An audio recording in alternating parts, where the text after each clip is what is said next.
Part 1-ലെ ഏറ്റവും important ആയിട്ടുള്ള ഒരു സെക്ഷനാണ് ഇൻറ്റേർണൽ കൺട്രോൾ. അപ്പോൾ ആ ഒരു സെക്ഷൻ എന്താണ് എന്നാണ് നമ്മൾ ഈ ഒരു വീഡിയോയിൽ ഡിസ്കസ് ചെയ്യാൻ പോകുന്നത്. Hi guys, myself Rio SR, CMA and ACCA faculty at III commerce academy. ഈ ഒരു സെക്ഷനിൽ നിന്ന് നിങ്ങളുടെ പാർട്ട് 1-ൻ്റെ എക്സാമിൻ്റെ 15% മാർക്കിനുള്ള ക്വസ്റ്റ്യൻസ് എന്ത് ചെയ്യും ചോദിക്കും. അപ്പോൾ ഈ ഒരു സെക്ഷൻ എന്താണ്, നമുക്ക് അത്രയും ഇമ്പോർട്ടൻ്റ് ആയിട്ടുള്ള ഒരു സെക്ഷനാണ് ഇൻറ്റേർണൽ കൺട്രോൾ.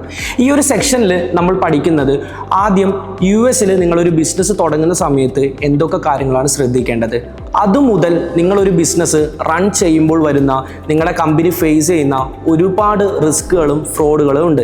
ഇതെങ്ങനെയൊക്കെയാണ് നമ്മൾ കൺട്രോൾ ചെയ്യേണ്ടത് എന്നുള്ള കാര്യം എന്ത് ചെയ്യും ഈ ഒരു സെക്ഷനിൽ നമ്മൾ ഡീറ്റെയിൽ ആയിട്ട് പഠിക്കും. അതുപോലെ തന്നെ നമ്മൾ എന്ത് ചെയ്യുന്നുണ്ട്, കമ്പനീസിൽ സിസ്റ്റം ഉപയോഗിക്കുന്നുണ്ട്. അതായത് ഇന്ന് നമ്മൾ ഒരുപാട് സിസ്റ്റങ്ങൾ ഉപയോഗിച്ചിട്ടാണ് നമ്മൾ എന്ത് ചെയ്യുന്നത്, നമ്മുടെ കമ്പനിയിലെ കാര്യങ്ങളൊക്കെ ചെയ്യുന്നത്. അങ്ങനെ വരുന്ന സമയത്ത് സിസ്റ്റം റിലേറ്റഡ് ആയിട്ടുള്ള കൺട്രോൾസും നമ്മളിവിടെ പഠിക്കുന്നുണ്ട്. അതുപോലെ തന്നെ ഒരു ഓർഗനൈസേഷനിൽ എൻറ്റയർ ആയിട്ട് വരുന്ന കൺട്രോൾസും നമ്മൾ ഈ ഒരു സെക്ഷനിൽ ഡീറ്റെയിൽ ആയിട്ട് കവർ ചെയ്യുന്നുണ്ട്. പിന്നെ നമ്മുടെ കമ്പനി ഔട്ട്സൈഡ് നെറ്റ്വർക്കുമായിട്ട് കണക്ട് ചെയ്യുന്നത് കൊണ്ട് തന്നെ നമുക്ക് ഒരുപാട് സൈബർ അറ്റാക്സ് നേരിടാനുള്ള ചാൻസും കൂടുതലാണ്. അപ്പം ഈ ഒരു സൈബർ അറ്റാക്സിനെയും എന്ത് ചെയ്യുന്നുണ്ട്, ഈ ഒരു സെക്ഷനിൽ നമ്മൾ ഡീറ്റെയിൽ ആയിട്ട് പഠിക്കുന്നുണ്ട്. ഇത്രയും കാര്യങ്ങളാണ് നമ്മൾ ഈ ഒരു സെക്ഷനിൽ ഓവറോൾ ആയിട്ട് പഠിക്കുന്നത്.